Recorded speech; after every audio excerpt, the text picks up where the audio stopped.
வாழ்க வளமுடன், வாழ்க வளமுடன். இன்றைய தலைப்பு வாயு. வாயு பிடிப்பு எங்கே பார்த்தாலும் எல்லாருக்கும் ப்ராப்ளம். அதுக்கப்புறம் பார்த்திங்கன்னா pressure, low pressure, high pressure. வாயு அங்கே பிடிச்சிக்கிச்சு, இங்கே பிடிச்சிக்கிச்சுன்னு வயிறு வேறு வயிறு உப்பிக்கிறது, உப்புஷம். இவைகளுக்கு மிக முக்கியமான ஒரு சூரணத்தை நான் இப்போ இங்கே விளக்க போகிறேன். இதை எப்படி செய்யலான்னா, நாட்டு மருந்து கடையில் போய் நில ஆவாரை சூரணம் அப்படின்னு ஒன்று கேளுங்க. அப்புறம் வாயு விளங்கம்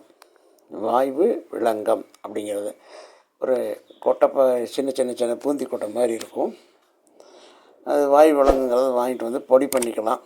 இல்லை நாட்டு மருந்துகளில் பொடியாக கிடைச்சாலும் பொடியாக வாங்கிக்கிங்க. நில ஆவாரை சூரண பொடி, வாயு விளங்க சூரண பொடி ரெண்டும் வாங்கி ஒரே சம அளவு வளர்த்துக்கணும். எல்லாத்துக்கும் ஒரே அளவாக தான் இருக்கணும், அளவுகள் வித்தியாசப்படக்கூடாது. அதோட ஓமப்பொடி இருக்கும், இல்லைன்னா ஓமத்தை வாங்கி நாமளே பொடிச்சிக்கலாம். ஓமத்தையும் சேர்த்துக்கணும். ஓமம், வாயு விளங்கம், நில ஆவாரை இந்த 3 பொடிகளையும் கலந்து வச்சுக்கணும். அதோட முருங்கைக்கீரையை பறித்து தண்ணி ஊற்றாமல் அதை மிக்சியில் அரைச்சி அந்த சாறு புழிஞ்சு எடுக்கணும். அதுக்கு அடுத்தது பார்த்திங்கன்னா வெள்ளைப்பூ, சின்ன வெள்ளைப்பூ பூத்திருக்கும். அந்த தும்பை செடியை அரைச்சி அதிலேருந்து சாறு எடுக்கணும். அதுக்கு அடுத்தது பார்த்திங்கன்னா குப்பைமேனி. எல்லாத்துக்கும் தெரியும், குப்பைமேனி என்பது எல்லாருக்கும் தெரிந்த விஷயந்தான். குப்பைமேனி, தும்பை இலைச்சாறு, அதுக்கு அடுத்தது முருங்கை இலைச்சாறு. இது 3மே 100 மில்லின்னு எடுத்துக்கலாம். 100 மில்லி சாறு எடுத்திங்கன்னா 3லேயும் 300 மில்லி எடுத்துக்கணும். இது 25 கிராம், இது 25 கிராம்னா 3 25 75 கிராம். ஓமம், வாயு விளங்கம், நில ஆவாரை. இதில் இந்த சாறை எடுத்து அதை கலந்து நல்லா லூஸ் மாதிரி அப்படியே நல்லா நிறைய தண்ணி மூங்குற மாதிரி வச்சு அப்படியே வெயிலில் வச்சிடணும். வெயிலில் வச்சு அப்படியே வெயில் காய்ச்சலில் வச்சுட்டிங்கன்னா மறுபடியும் சாயங்காலம் எடுத்து பார்த்திங்கன்னா மறுபடியும் அமுத்தினா பொடி ஆகிடும். மறுபடியும் அதே மாதிரி அந்த சாறு ஊற்றணும். அதே மாதிரி வெயிலில் காய வைக்கணும். இது மாதிரி 12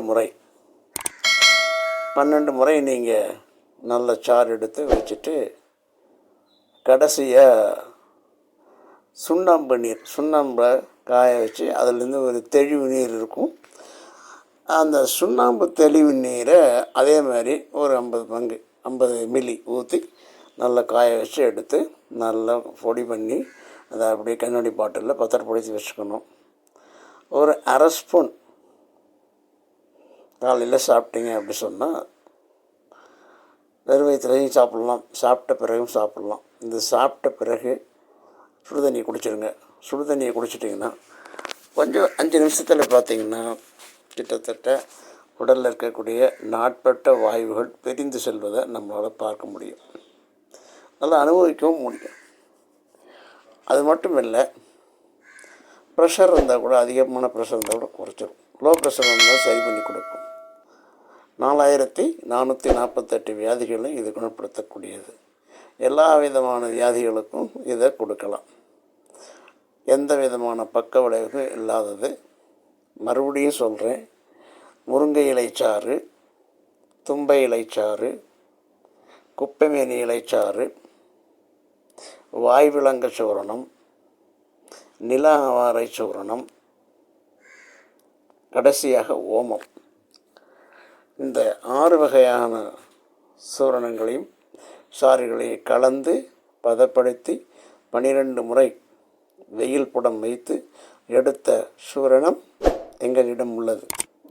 வேண்டுமானாலும் நீங்கள் பெற்றுக்கொள்ளலாம். வாயு விளங்க சூரணம், வாயுகள் எப்படியாப்பட்ட கெட்ட வாயுகள் வந்து பிரிந்து நம்மை நல்ல முறையில் வைக்கக்கூடியது. இதை நல்ல முறையில் பயன்படுத்தி வாழ்க்கையில் வெற்றி பெற வேண்டும் என்று வணக்கம்.